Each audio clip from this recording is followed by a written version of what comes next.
example number 2. So, girls, can you read? A rectangular pentagonal pyramid has a base side of 10 inches and an apotheosis of 10 inches equal to 7 inches. Find the volume of the pyramid if its height is 15. Okay, step number 1.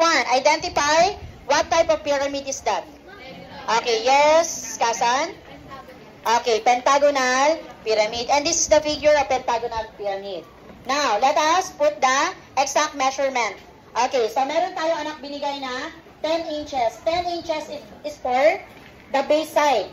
Okay, take note anak. Given na natin na pyramid ay pentagonal. Meaning, yung side, yung base, pinalitan na po natin ng side. So, this is the measure. The measure of the side is 10 inches. So, meaning, kung ito ay 10 inches, ganun din po yung apat na remaining sides. Okay, next. The second one, we have also the apotemp. Okay, so, the measure of the apotemp is 7 inches. Now, how to find the apotemp?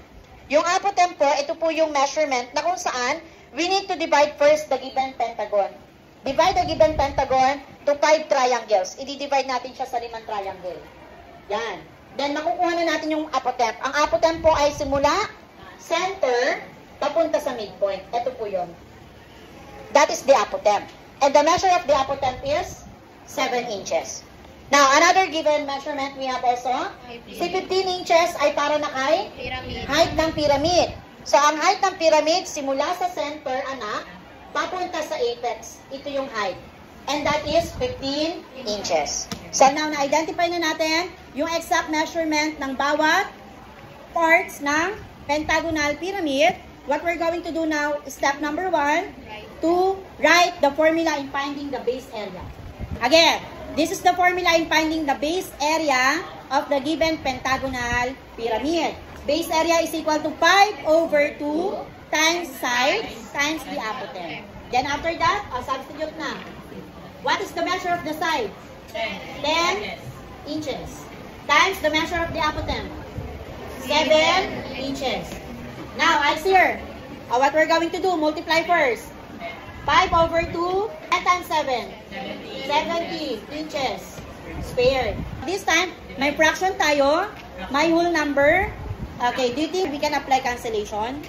Yes.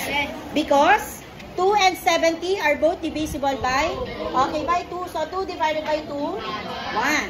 Then, 70 divided by 2, 35. Okay, meron pa po ba pwede i-cancel? Kung wala na, proceed na tayo sa multiplication.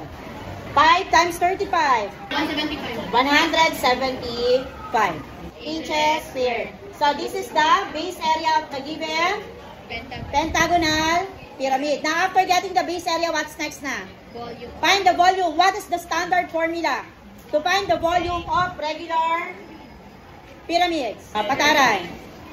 Volume is equal to 1/3 base area and height of the pyramid. Okay, very good. So, after writing the formula, substitute na ulit tayo. 1/3 is equal to, multiply, 1/3 times, what is the base area? 175 inches squared times, what is the height of the pyramid? 15 inches. Now, what we're going to do? Apply cancellation if necessary. Do you think we can cancel 3 and 175 or 3 and 15? Yes, because they are both divisible by 3. Dito na lang, so mas mababa. Okay, 3 divided by 3. 15 divided by 3. Okay, kapag natapos niyan, meron pa po ba? Wala na po kasi 1 yung denominator natin. Proceed na tayo sa multiplication. 175 times 5. 175. Ano po? Check natin. Eyes here. 5 times 5. 25. Carry 2. 5 times 7. Plus 2. 37. Okay, 37. 1 times 5 plus 3. What is the answer? 875 inches squared times inches. Okay, inches cube. So therefore, this is the volume of the given pentagonal pyramid.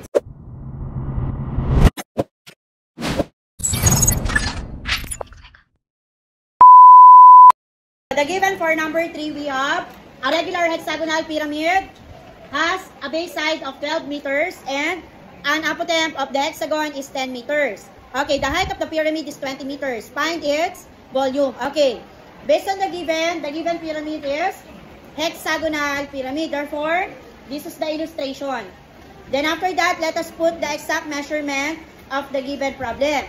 So first, we have the side is 12 meters. So this is the side. So 12 meters, and we have also the apotemp of the hexagon is 10 meters. And then to find the height of the pyramid, just connect the apex papunta sa center. That is the height. We have 20 meters. So after identifying the exact measurement of the given hexagonal pyramid, our next step is formula in finding the base area. So the formula, we have base area is equal to 3 times side times the apotemp. Then substitute the measurement. What is the measure of the side? 12 meters. And the measure of the apotemp? 10 meters. Then after that, simplify. 3 times 12, 36 times 10, 360. Then meter times meter, meter square. So therefore, this is the base area of the given hexagonal pyramid. Okay, after getting the base area, our next step is to find the volume of the given hexagonal pyramid. How to find the volume? Formula 1/3 times the base area times the height of the pyramid. Substitute 1/3 times what is the base? 360 meter square times what is the height? 20 meters. Then after that, dito tayo pwede mag-apply ng cancellation. Why? Kasi meron tayong fraction. Then add 1 lang dito para maging fraction din itong mga to. Ano po kaya ang pwede natin i-cancel? 360 and 3. Very good. 3 and 360 are both divisible by 3. So 3 divided by 3, 1 na po siya. And then 360 divided by 3, very good, 120. Okay, may pwede pa po ba i-cancel? Kung wala na po, proceed to multiplication. Okay, eyes here. 1 times 120. 120, okay, take note. Kapag yung mga given number ay may 0 sa dulo, huwag muna natin pansinin yung 0 na yan. Ang i-multiply lang natin yung mga more than 0 na number. So, 120 may 0. Si 20 may 0. Tanggalin muna natin yung 0, ha? So, 12 times 2. 24. Tsaka natin ibabalik. Ilan yung 0 na yan? Okay, kaya 2,400 ang sagot. And then, meter square times meter. Meter cube. So, therefore, this is the volume of the given pyramid.